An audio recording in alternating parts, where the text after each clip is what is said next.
Very good morning students, मैं रजत स्वागत करता हूं आपका अपने इस यूट्यूब चैनल ज्ञान बिंदु ई लर्निंग पर। स्टूडेंट्स, ज्ञान बिंदु ई लर्निंग पर हम लोगों ने एसएससी जीडी, यूपी ट्रिपल लेखपाल और यूपी पुलिस कांस्टेबल का बैच स्टार्ट किया है। इस बैच में हम बिल्कुल शून्य से लेकर जीरो से लेकर के कंपटीशन लेवल तक की तैयारी करा रहे हैं, जिसमें आपने यदि पहले कोई तैयारी नहीं की है या आप तैयारी में किसी सब्जेक्ट में कमज़ोर हैं तो प्लीज़ हमारे चैनल को देखिए, आपको ज़रूर लाभ होगा। आपका कोई जानने वाला, आपका कोई दोस्त अगर किसी सब्जेक्ट्स में कमज़ोर है, तैयारी में कमज़ोर है, तो उसको भी इस चैनल को रिकमेंड कीजिए। हमने बिल्कुल जीरो से, जिसको छठे की नॉलेज भी है वहाँ से लेकर के इसको स्टार्ट किया है। मैथ्स और अदर क्लासेस हो चुके हैं और आज मैं आपके सामने इतिहास लेकर के आया हूं। ठीक है स्टूडेंट्स, इतिहास सब्जेक्ट्स में सबसे ज़्यादा प्रॉब्लम होती है मैथमेटिक्स, मैथ स्ट्रीम या साइंस स्ट्रीम के स्टूडेंट्स के लिए। साइंस स्ट्रीम के स्टूडेंट्स 8वीं क्लास में अंतिम बार इतिहास पढ़ते हैं, उसके बाद में 9th से उनके पास साइंस आ जाती है, जिसके कारणवश उनका इतिहास सब्जेक्ट जो है कमज़ोर हो जाता है या उनको थोड़ा सा कठिन महसूस होता है। ठीक है, इतिहास सब्जेक्ट में इतिहास को फिर वो रटने की कोशिश करते हैं, जो कि सही तरीका नहीं है। हिस्ट्री को रटना नहीं है, हिस्ट्री को समझना है। आइए हम लोग समझते हैं सिलसिलेवार कि हिस्ट्री क्या है। बिल्कुल शुरुआत से समझेंगे, कहानी की तरह सुनिए, आपको ज़रूर जो है फ़ायदा होगा। दूसरी बात, इसमें इतने क्वेश्चंस मैं करा दूंगा कि आपका एक भी क्वेश्चन छूटने वाला नहीं है। ठीक है, तो अगर इतिहास की बात करें तो इतिहास क्या है? तो इतिहास पुरानी गुजरी हुई बातों, ठीक है, गुजरी हुई घटनाओं, लिख लीजिए। इतिहास जो है वो गुजरी हुई घटनाओं का क्रमवार अध्ययन है। ठीक है, गुजरी हुई घटनाओं का क्रमवार अध्ययन क्या है? आपका इतिहास है। ठीक है, तो अगर गुजरी हुई घटनाओं के बारे में हमको स्टडी करते हैं, हम कोई गुजरी हुई घटनाओं के बारे में विचार करते हैं, तो वो सारी की सारी चीजें किस में आ जाती हैं? हिस्ट्री के अंतर्गत आ जाती हैं। ठीक है, अब स्टूडेंट्स क्वेश्चन ये होता है कि ये गुजरी हुई बातों के बारे में, इतिहास के बारे में हमें पता कैसे चलता है, यानी हमारे स्रोत क्या होंगे इतिहास के, है ना? तो इतिहास के स्रोत के बारे में अगर हम बात करें तो इतिहास के स्रोत हमारे पास कई सारे होते हैं। यहां लिख लीजिए, आप इसको नोट करते हुए चलिए। देखिए, मैं आपको दिखाता हूं यहां से कितने क्वेश्चन पूछे जाते हैं। ठीक है, इतिहास के स्रोत। तो स्टूडेंट्स, इतिहास के जो स्रोत होते हैं वो मुख्यतः 3 टाइप के होते हैं। नंबर 1, जहां से हमें इतिहास के बारे में पता चलता है, ऐसे स्रोत 3 ही होते हैं। ठीक है, कौन कौन से? नंबर 1 होते हैं ग्रंथ। नंबर 2, विदेशी यात्रियों द्वारा लिखी गई पुस्तकें, जिनको हम क्या बोलते हैं? हम बोलते हैं यात्रा वृत्तांत। ठीक है, यानी विदेशी यात्रियों ने जो कुछ भी भारत के बारे में लिखा हुआ है अपनी किताबों में, यानी अपने यात्रा वृत्तांतों में, वहां से हमको सीखने को मिलता है। ठीक है, पहला हमको जो हमारे ग्रंथ हैं वहां से सीखने को मिलता है। दूसरा, विदेशी यात्रियों ने भारत के बारे में अपनी यात्रा में क्या क्या लिखा है उससे हमें पता चलता है। और तीसरा होता है ऐतिहासिक साक्ष्य। ऐतिहासिक साक्ष्य से भी हमको पता चलता है। अब आइए देखते हैं कौन कौन से ऐतिहासिक साक्ष्य और कौन कौन से ग्रंथ से हमें इतिहास के बारे में पता चलता है। आप बस कहानी की तरह सुनते रहिए, फिर मैं आपको दिखाता हूं कि कितना यहां से याद किया हुआ क्वेश्चन फंसने वाला है। ठीक है, अगर हम ग्रंथ की बात करते हैं तो ग्रंथ हमारे पास 2 प्रकार के होते हैं। नंबर 1 ग्रंथ होता है धार्मिक ग्रंथ। ठीक है, और हमारे धार्मिक ग्रंथों से भी हमें इतिहास के बारे में पता चलता है। दूसरा होता है ऐतिहासिक ग्रंथ, ऐतिहासिक या साहित्यिक ग्रंथ। ठीक है, ऐतिहासिक ग्रंथ या साहित्यिक ग्रंथ। वहीं अगर विदेशी यात्रियों के बारे में बात करें, 2 प्रकार के ग्रंथ होते हैं, आगे हम पढ़ेंगे कैसे कैसे होते हैं। ठीक है, अगर हम धार्मिक ग्रंथ के बारे में बात करें तो हमारे पास क्या होते हैं? वेद, ठीक है, उपनिषद। ठीक है, वेद हो गए, उपनिषद हो गए। ठीक है, महाकाव्य, जो हमारे महाकाव्य कौन कौन से वाले? रामायण, है ना, रामायण या महाभारत। ठीक है, यहां से भी हमको हिस्ट्री के बारे में पता चलता है। तो ये हमारे धार्मिक ग्रंथ हो गए, लेकिन इनमें मुख्यतः अगर देखा जाए तो हमको पता चलता है वेदों से। मुख्यतः हमको मुख्य स्रोत जो है, इतिहास का मुख्य स्रोत जो ग्रंथों में मानते हैं वो हम वेदों को मानते हैं। आगे क्यों मानते हैं मैं ये आगे आपको बताऊंगा। ठीक है, ऐतिहासिक ग्रंथ की बात करें तो कालिदास का कुमार संभवम, ठीक है, इस तरीके के जो ग्रंथ हैं इससे पुरानी चीजों के बारे में पता चलता है। ठीक है, आचार्य पतंजलि के द्वारा लिखा हुआ योग, ठीक है, योग सूत्र, ठीक है, एक होता है शल्व सूत्र, ठीक है, इस तरीके के जो ग्रंथ हैं इनसे भी हमको इतिहास के बारे में पता चलता है कि इतिहास में भारतीय समाज या भारत कैसा रहा होगा। धार्मिक ग्रंथों से भी पता चलता है। इसके अलावा विदेशी यात्री जो बाहर से आए हैं उनसे भी हमको पता चलता है। ठीक है, आइए देखिए उनसे हमको कैसे पता चलता है। तो विदेशी यात्रियों में, भारत में जो विदेशी यात्री आए हैं उनको क्रमवार हम लिखते हैं। तो विदेशी यात्रियों के क्रम में भारत में सबसे पहले आए यूनानी, ठीक है, यूनानी यात्री, ठीक है, यूनानी यात्री के बाद में आए आपके चीनी यात्री। अब ये चीनी मीठी वाली चीनी नहीं है, ये चीन गद्दार वाले चीन है ना, जो गद्दारी वाले चीन जो बार बार जो है पीठ पीछे भारत के बाहर कर देते हैं, ये वो वाले चीनी यात्री, यूनानी यात्री। इसके बाद में चीनी और यूनानी यात्रियों के बाद में अब कौन से आते हैं, अरबी यात्री, ठीक है, अरबी यात्री। भारत में समय समय पर बहुत सारे यात्री आते रहे हैं, ठीक है, यूनानी यात्री आए, चीनी यात्री आए, अरबी यात्री आए, इसके अलावा अन्य यात्री भी आए, ठीक है, अन्य यात्री भी आए जैसे पुर्तगाली, ठीक है,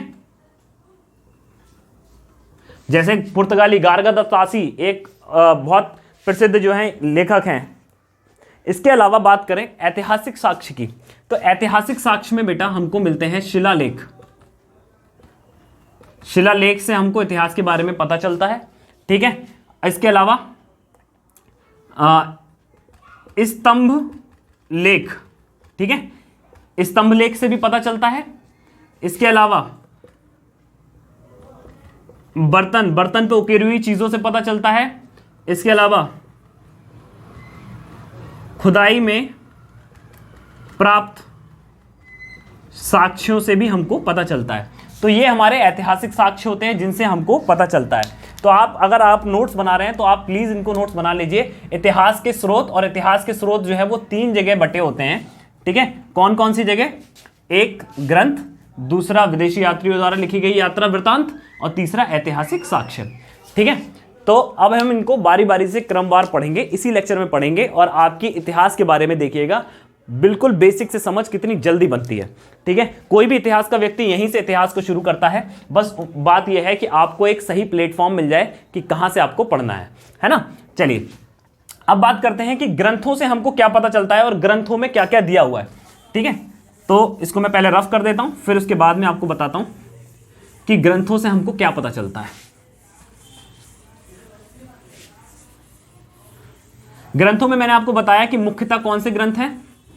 वेदों से हमको ज्यादा जानकारी मिलती है ऐतिहासिक समय की, ठीक है, और वेदों को ही हम पढ़ेंगे। आपकी किताब में वेदों को आपकी किताब में जो है वेदों के जो ज्ञान है या वेदों के बारे में जो डिस्कस किया गया है वो वैदिक संस्कृति नाम से किया गया है। मैं ग्रंथ और वैदिक संस्कृति दोनों को एक साथ लेकर के चल रहा हूं।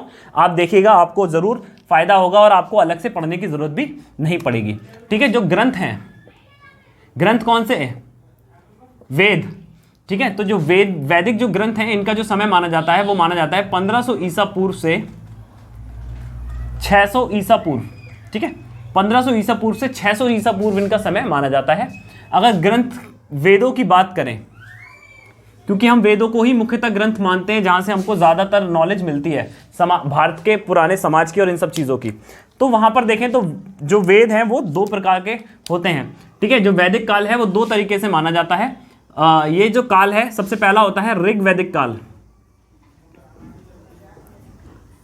ऋग्वैदिक काल, और एक होता है उत्तर वैदिक काल। यानी जो आप वैदिक काल है उसको भी हमने 2 भागों में बांट दिया। जो ये वैदिक काल है इसको बोलते हैं वैदिक संस्कृति, है ना, वैदिक काल। इस वैदिक काल को भी हम लोगों ने 2 भागों में बांट दिया। एक होता है ऋग्वैदिक काल, एक होता है उत्तर वैदिक काल। ऋग्वैदिक काल का समय कालखंड अगर देखें तो ये होता है 1500 ईसा पूर्व से 1000 ईसा पूर्व।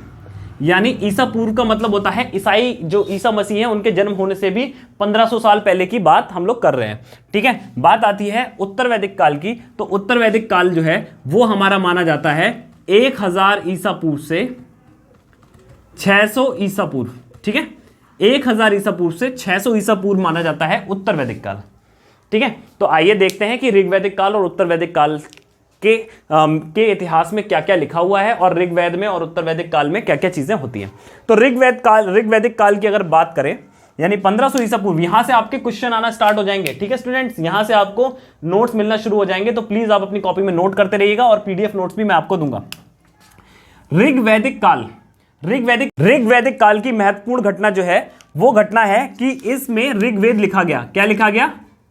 ऋग्वेद लिखा गया, मेन घटना है। और ऋग्वेद के बारे में, ऋग्वेद से क्वेश्चन पूछे जाते हैं और ऋग्वेद से पहला टॉप जो आपका पहला जो आपका पॉइंट है वो है ऋग्वेद में 10,580। ठीक है, 10,580 क्या है? मंत्र हैं।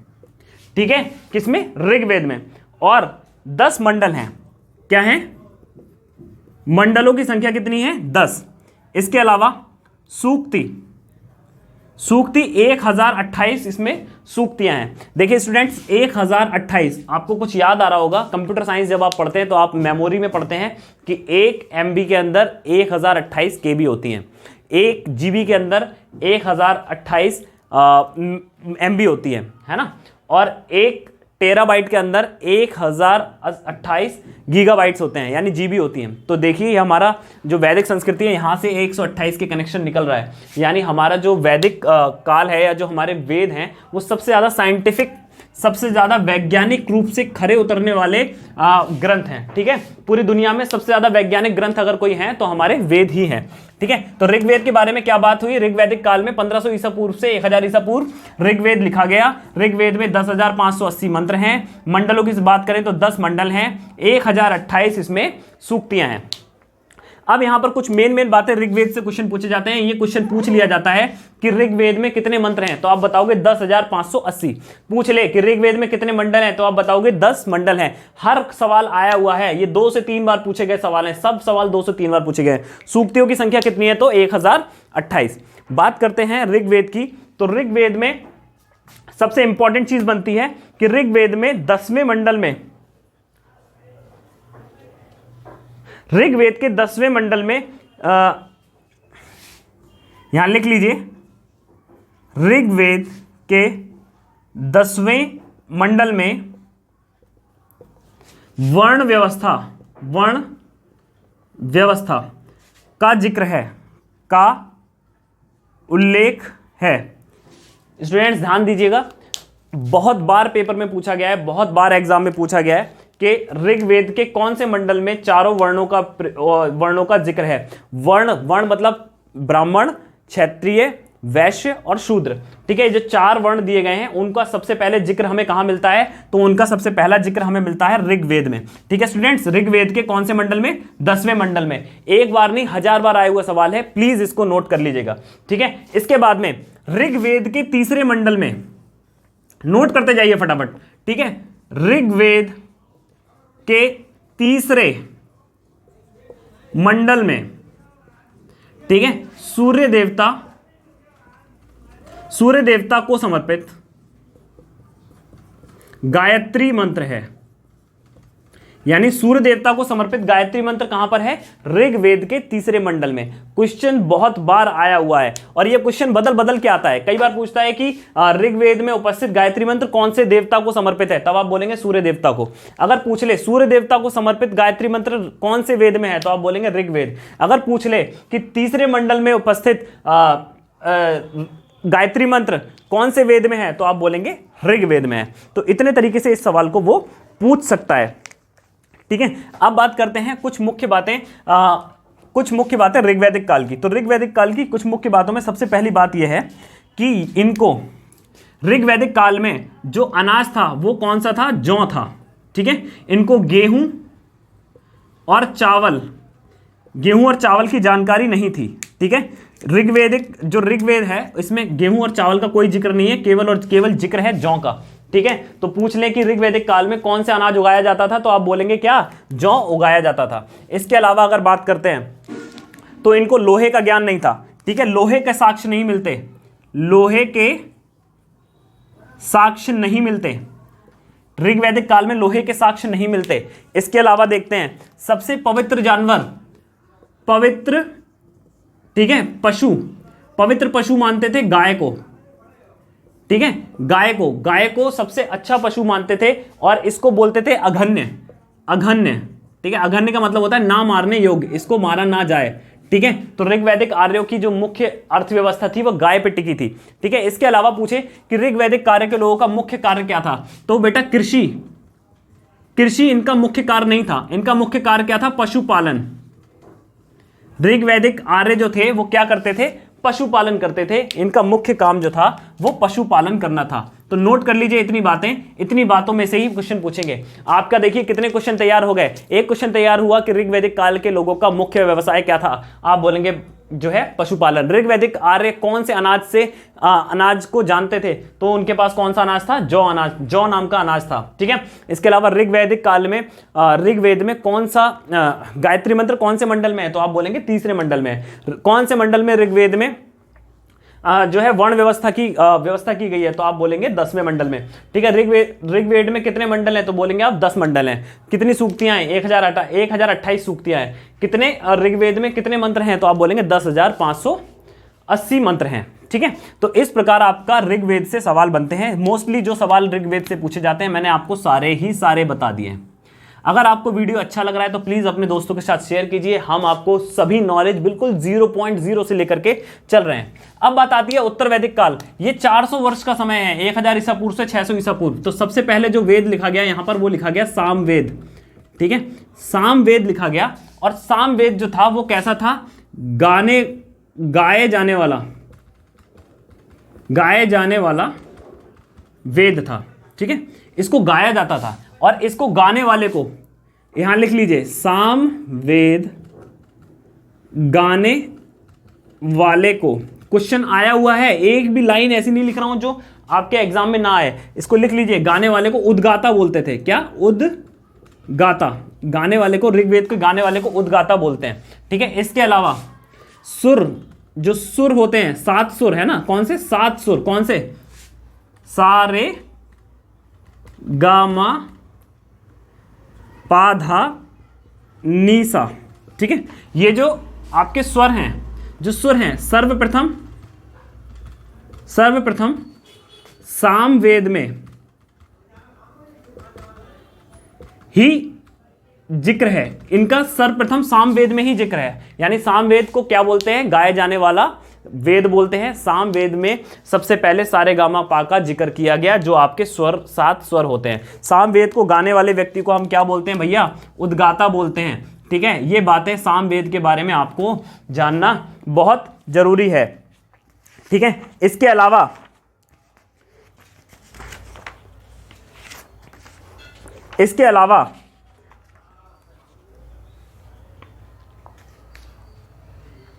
सामवेद में 1549 मंत्र हैं, ठीक है। सामवेद में कितने मंत्र हैं, 1549 मंत्र हैं, ठीक है, जो कि सब के सब गाए जाने वाले हैं, ठीक है। उसके बाद में जो वेद बना वो था यजुर्वेद। अगला वेद जो है जिसको हम पढ़ने वाले हैं वो है यजुर्वेद।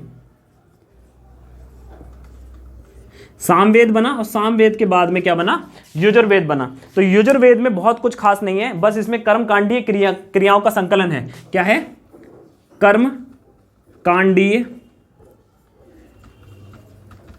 क्रियाओं का संकलन है, ठीक है। जो आपका यजुर्वेद है उसमें कर्मकांडीय क्रियाओं का संकलन है। इट मींस, इस बात का मतलब क्या बनता है, इस बात का मतलब बनता है कि यजुर्वेद में जो यज्ञ के समय कर्मकांड किए जाते थे उसके बारे में जिक्र है, ठीक है।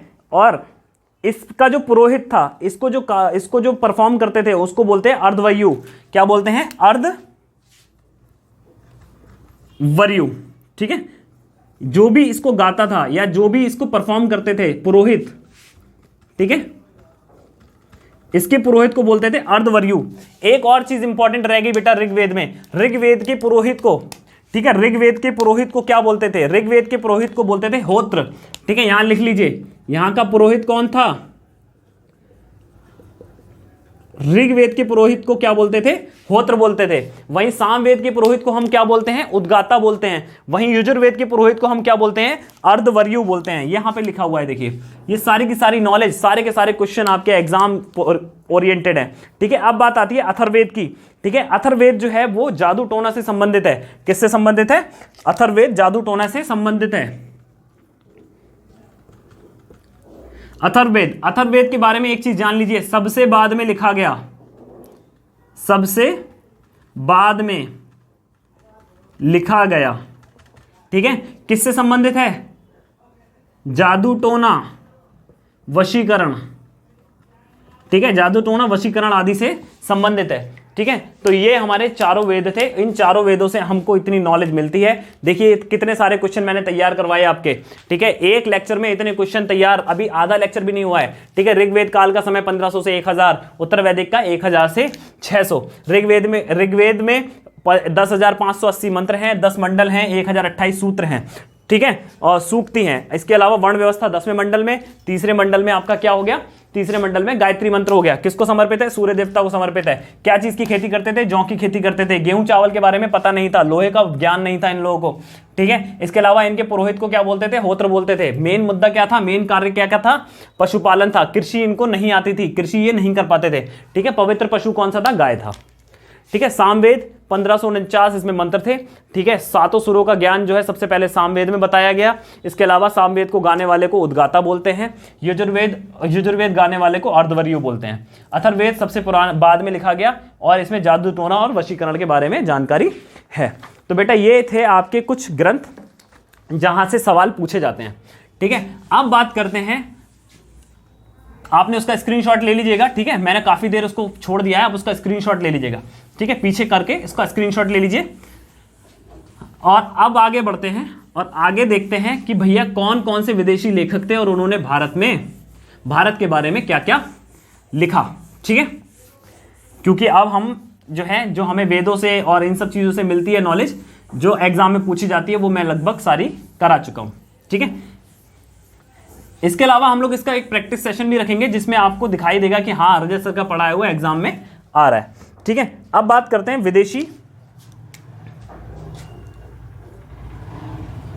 विदेशी यात्रियों द्वारा इतिहास के स्रोत। विदेशी यात्रियों द्वारा इतिहास के स्रोत। ठीक है, तो मैंने आपको बताया था कि सबसे पहले कौन आए थे? तो सबसे पहले यूनानी आए थे। ठीक है, सबसे पहले कौन आए थे? यूनानी आए थे। मैं जैसा जैसा लिखा रहा हूं वैसा वैसा आप नोट करते चलिए। ठीक है, सबसे पहले कौन आए? यूनानी। सबसे पहले यूनानी आए, फिर चाइनीज आए, फिर अरबी आए, उसके बाद अन्य आए। यहां लिख लीजिए। ठीक है, मैं लिख देता हूं। सबसे पहले कौन आए? यूनानी। ठीक है, यूनानी के बाद आए आपके चीनी यात्री। ठीक है, चीनी यात्रियों के बाद में कौन आए? अरबी यात्री। और अरबी यात्री के बाद कौन आए? अन्य। ठीक है, आइए देखते हैं महत्वपूर्ण यात्री कौन से हैं। और यहां से सवाल पूछ लेता है कि कौन से यात्री ने कौन सी किताब लिखी या कौन सा यात्री किस शासनकाल में आया। तो जब हम यात्रियों के बारे में जिक्र करते हैं तब सबसे पहला जिक्र आता है टेसियस का। ठीक है, टेसियस सबसे पहला यूनानी यात्री कौन आया? टेसियस। लेकिन टेसियस ने क्या किया? टेसियस ने अपने यात्रा वृत्तांत में बहुत सारे जादू टोना और चमत्कारों के बारे में जिक्र किया। इस कारण इसका जो इसके द्वारा जो लिखा हुआ जो साहित्य है उसको हम लोग मान्यता नहीं देते हैं। ठीक है, लेकिन सबसे पहले कौन आया था? टेसियस आया था। लेकिन इसने अपने, आप ऐसे ही बिल्कुल नोट कर लीजिएगा। ठीक है, सबसे पहले कौन आया? यूनानी। टेसियस आया। लेकिन इसने क्या किया? इसने अपनी जो ग्रंथ था उसमें बहुत सारी गप लिख दी। ठीक है, गपशप लिख दी, मतलब बड़ी बड़ी बातें लिख दी। ठीक है, जिसके कारण टेसियस का जो साहित्य है वो मानने योग्य नहीं है। इसके बाद में आता है हमारा हेरोडोटस। हेरोडोटस एक यूनानी यात्री था। इसने अपनी किताब लिखी और इस किताब का नाम था हिस्टोरिका। आप इसको ऐसे ही नोट करते चलिए, आपको बहुत नॉलेज मिलने वाला है। ठीक है, हिस्टोरिका जो किताब है वो इतिहास की दुनिया में सबसे पहला ग्रंथ माना जाता है। इतिहास की दुनिया में सबसे पहली प्रमाणिक किताब मानी जाती है हिस्टोरिका। ठीक है, और किसके द्वारा लिखी है? हेरोडोटस के द्वारा लिखी गई है। इसी कारणवश हेरोडोटस को इतिहास का पिता कहते हैं, इतिहास का पिता। इसी कारण हेरोडोटस को हम लोग क्या कहते हैं? इतिहास का पिता कहते हैं, क्योंकि इसके द्वारा लिखी गई किताब हिस्टोरिका थी। ठीक है, अब पूछ ले कि हेरोडोटस कब आया था भारत, तो लिख देना हेरोडोटस आया था 5वीं शताब्दी में। ठीक है, 5वीं शताब्दी में। हेरोडोटस के बाद में आया मेगास्थनीज। ठीक है, कौन आया? मेगास्थनीज जो था वो सेल्यूकस निकेटर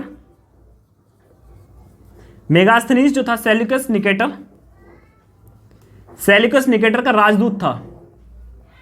सेल्यूकस निकेटर का राजदूत था और ये आया चंद्रगुप्त मौर्य के समय में।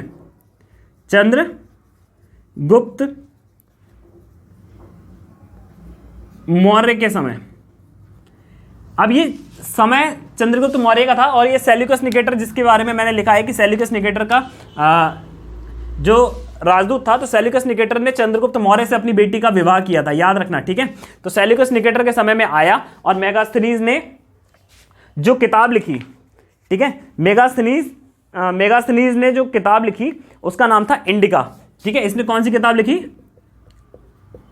इंडिका। ठीक है, अब आपके देखिए 2 क्वेश्चन तैयार हो गए। ठीक है, हेरोडेटस ने कौन सी किताब लिखी? हिस्टोरिका। ठीक है, हेरोडेटस को इतिहास का पिता कहा जाता है। देखो, हेरोडेटस ने कौन सी किताब लिखी? हिस्टोरिका। क्वेश्चन नंबर 1, हेरोडेटस को इतिहास का पिता कहा जाता है। क्वेश्चन नंबर 2, ठीक है, मेगास्थनीज कब आया?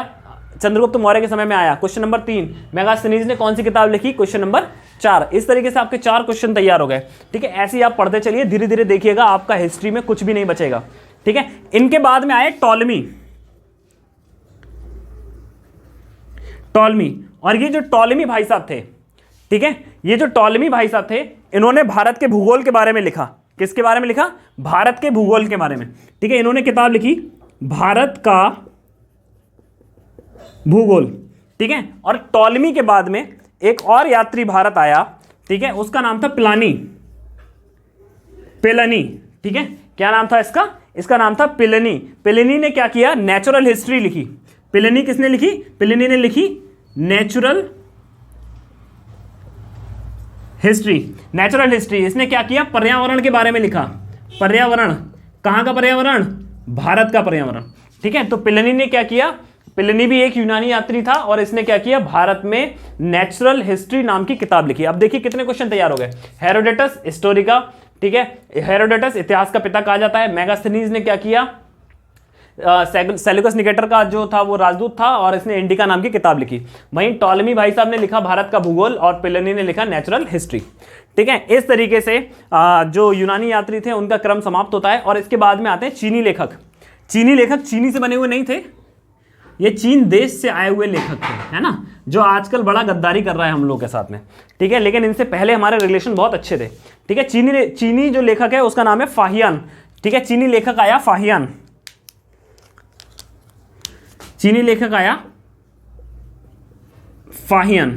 फाहियान आया और ये फाहियान आया चंद्रगुप्त द्वितीय के समय में। कब आया? चंद्रगुप्त द्वितीय के समय में। चंद्रगुप्त द्वितीय के समय में फाहियान आया और इसने क्या किया? मध्य प्रदेश और गुप्त साम्राज्य के बारे में लिखा। ठीक है, इतनी सी बात थी, बस इतना ही लिखिए। फाहियान क्वेश्चन कब आता है कि फाहियान किसके शासनकाल में आया? तो चंद्रगुप्त द्वितीय के शासनकाल में आया और मौर्य वंश के बारे में लिखा। इसके बाद में एक और चीनी बहुत महत्वपूर्ण यात्री है जो भारत आया और वो है ह्वेन त्सांग। कौन था? कौन सा स्वांग? ह्वेन त्सांग। ठीक है, ह्वेन त्सांग 629 ईस्वी में भारत आया। 629 ईस्वी। और इस समय जो शासनकाल चल रहा था वो हमारा चल रहा था हर्षवर्धन का। हर्षवर्धन बहुत प्रतापी राजा था जिसे पुलकेशिन द्वितीय ने हराया था, है ना। तो हर्षवर्धन के शासनकाल में आया और इसने जो किताब लिखी हेनसांग ने, ठीक है, हेनसांग ने जो है हेनसांग 15 वर्षों तक भारत के नालंदा विश्वविद्यालय में रहा, ठीक है, 15 वर्षों तक भारत में रहा। और इसने क्या किया, प्लस इसने क्या किया, जो बुद्ध साहित्य था, बुद्ध साहित्य को चीन लेकर गया, ठीक है। तो बुद्ध साहित्य को चीन कौन लेकर गया, ह्वेनसांग लेकर के गया, ठीक है। इससे पहले भी बहुत सारे चाइनीज यात्री आए, लेकिन इन दोनों का जो उल्लेख, ये दोनों जो हैं उल्लेखनीय लोग हैं, ठीक है। अब बात आती है अरबी यात्री की, कि भैया अरब से कौन यात्री आए। तो मुगलों के टाइम में, ठीक है, मुगलों से भी पहले समथिंग अफगान जब सूरी और जो गुलाम वंश था उनके समय से जो है अरबी यात्री आना शुरू हो गए थे। अगर अरबी यात्रियों की बात करें तो सबसे पहला है अल बरूनी, ठीक है, सबसे पहला अरबी यात्री अल बरूनी।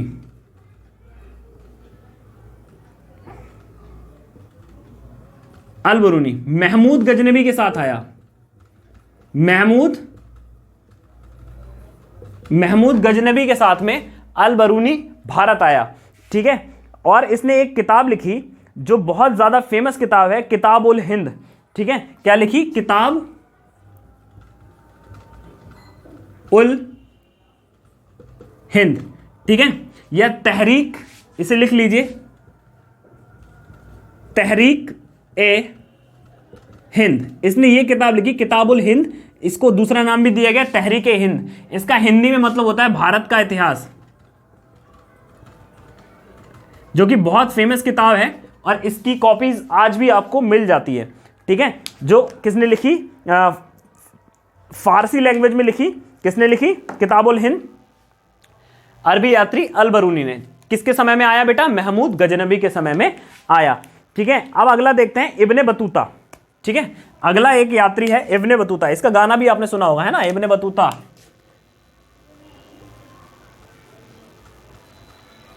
इब्ने बतूता जो था, ठीक है, इसको एमबीटी, अभी आप मेरे साथ चलिए, मैं आपको इतने बेहतरीन याद दिला दूंगा, टेंशन मत लीजिए। एमबीटी मोहम्मद बिन तुगलक ने इसे क्या किया, मोहम्मद बिन तुगलक ने इसे दिल्ली का काजी बना दिया, ठीक है। मोहम्मद इब्ने बतूता को काजी बना दिया। और इब्ने बतूता आया कहां से था, तो इब्ने बतूता आया था मोरक्को से।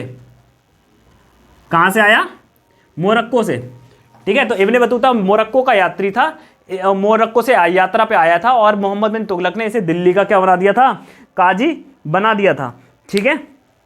और इसकी जो फेमस किताब है, इसने किताब लिखी रिहला, ठीक है। इब्ने बतूता की किताब थी कौन सी, रिहला। उम्मीद है आपको समझ में आ रहा होगा, ठीक है। अन्य लोग हैं इसमें आपके पुर्तगाली,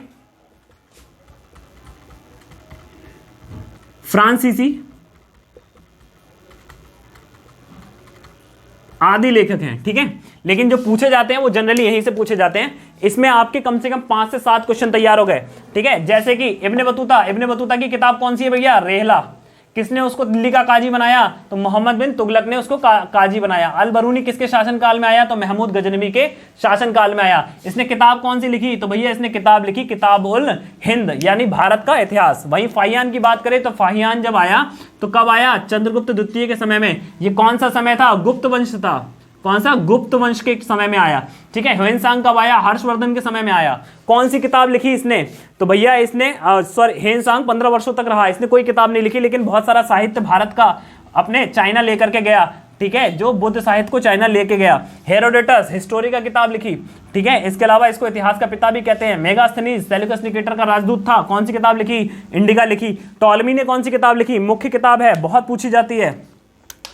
टॉलमी ने कौन सी किताब लिखी, तो भारत का भूगोल टॉलमी ने लिखी। और प्लिनी ने कौन सी लिखी, तो ये थी नेचुरल हिस्ट्री ऑफ इंडिया, या नेचुरल हिस्ट्री, भारत का नेचर, इसके बारे में उसने किताब अपने यहाँ से लिखी थी, ठीक है। तो ये कुछ लेखक हैं जहां से हमको पता चलता है, ठीक है, जहां से हमको इतिहास के बारे में पता चलता है, ठीक है। आइए देखते हैं अब शिलालेख या अलग लेख कौन कौन से हैं जहां से हमको जानकारी मिलती है शिलालेखों से इतिहास की।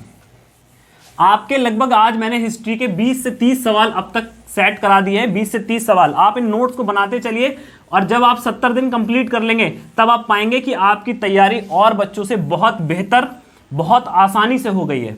ठीक है, तो प्लीज़ आप जो है हमारे वीडियोस को शेयर कीजिए दोस्तों के साथ में, चैनल को सब्सक्राइब कीजिए। ठीक है, चलिए अब बात करते हैं हम ऐतिहासिक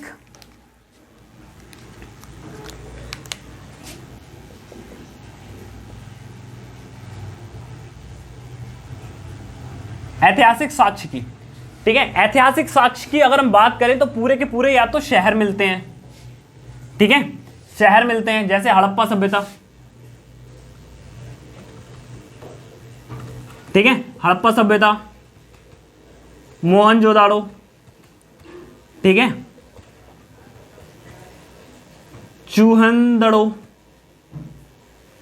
ठीक है, चूहनदड़ो। इस तरीके से हमको बहुत सारी सभ्यताएं मिलती हैं। ये सभ्यता हम लोग नेक्स्ट लेक्चर में करने वाले हैं। ठीक है, तो ये सारी चीजें हम लोग नेक्स्ट लेक्चर में करेंगे। हड़प्पा सभ्यता, मोहनजोदड़ो और चूहनदड़ो, ठीक है, ये सारी चीजें हम लोग नेक्स्ट लेक्चर में करेंगे। लेकिन अभी हम कुछ ऐतिहासिक साक्ष्यों के बारे में बात करेंगे जिनसे हम लोगों को इतिहास के बारे में पता चलता है। ठीक है,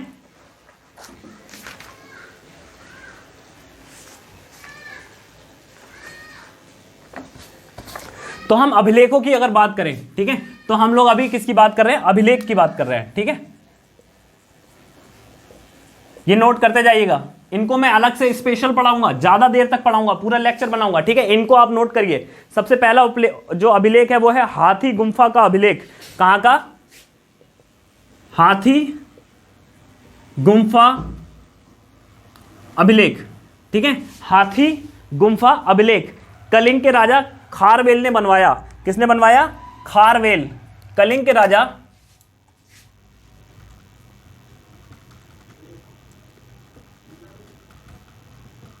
खारवेल ने बनवाया। ठीक है, इसके बाद में आता है जूनागढ़ गिरनार का अभिलेख। जूनागढ़ गिरनार, जूनागढ़ गिरनार, जूनागढ़ गिरनार अभिलेख। तो ये जूनागढ़ गिरनार का अभिलेख जो है रुद्रा दामन ने बनवाया। किसने? रुद्रा दामन ने बनवाया। अच्छा, ये जूनागढ़ वाला है कहां पे? तो ये बेटा गुजरात में है। ठीक है, गुजरात में है। ठीक है, किसने बनवाया? रुद्रायन ने। इस तरीके से ही सवाल पूछ लेता है। नासिक का अभिलेख, ठीक है, नासिक का अभिलेख गौतम बलश्री ने बनवाया। कहां? नासिक अभिलेख किसने बनवाया? गौतम बलश्री ने। ठीक है, नासिक का अभिलेख गौतम बलश्री ने। इसके अलावा आप देखिए मंदसौर अभिलेख। कौन सा? मंदसौर,